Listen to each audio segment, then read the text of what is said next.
প্রতিবেশী ইউক্রেনে রাশিয়ার বিমান হামলার সময় পোল্যান্ডের আকাশসীমা লঙ্ঘনের ঘটনা ঘটেছে। এই সময় পুলিশ ও ন্যাটো বাহিনী রাশিয়ার বিরুদ্ধে সামরিক সংঘাতে জড়িয়ে পড়ে। তারা যৌথভাবে আকাশসীমা লঙ্ঘনকারী ড্রোনগুলোকে গুলি করে ভূপাতিত করেছে। খবর আল জাজিরার।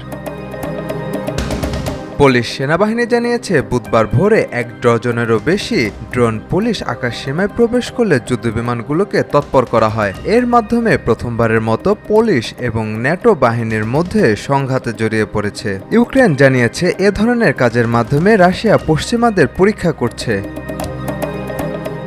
পুলিশ সশস্ত্র বাহিনীর অপারেশন কমান্ড বুধবার ভোরে এক বিবৃতিতে জানিয়েছে, আজ ইউক্রেনের লক্ষ্যবস্তুগুলোতে রাশিয়ান ফেডারেশনের আক্রমণের সময় আমাদের আকাশসীমা বারবার ড্রোন দ্বারা লঙ্ঘিত হয়েছে। সশস্ত্র বাহিনীর অপারেশন কমান্ডারের অনুরোধে অস্ত্র ব্যবহার করা হয়েছে এবং ধ্বংস হওয়া লক্ষ্যবস্তুগুলো শনাক্ত করার জন্য অভিযান চলছে। সেনাবাহিনী আরও জানিয়েছে, আকাশসীমা সুরক্ষা নিশ্চিত করার জন্য পুলিশ এবং ন্যাটো সামরিক বিমানগুলোকে একযোগে কাজে লাগানো হয়েছে।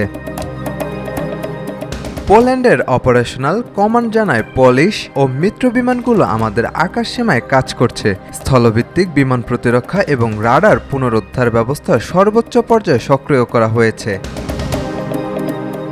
পুলিশ প্রধানমন্ত্রী ডোনাল্ড টাস্ক নিশ্চিত করেছেন, পুলিশ আকাশসীমা একাধিকবার লঙ্ঘনের সাথে সম্পর্কিত একটি ঘটনায় অভিযান চলছে। শত্রু ড্রোনের ধ্বংসাবশেষ সংগ্রহের কাজে গুরুত্ব দেওয়া হয়েছে। এ ঘটনায় তাৎক্ষণিকভাবে কারো হতাহতের খবর পাওয়া যায়নি। সাজিদ আকরাম, সৌরভ, আজকাল।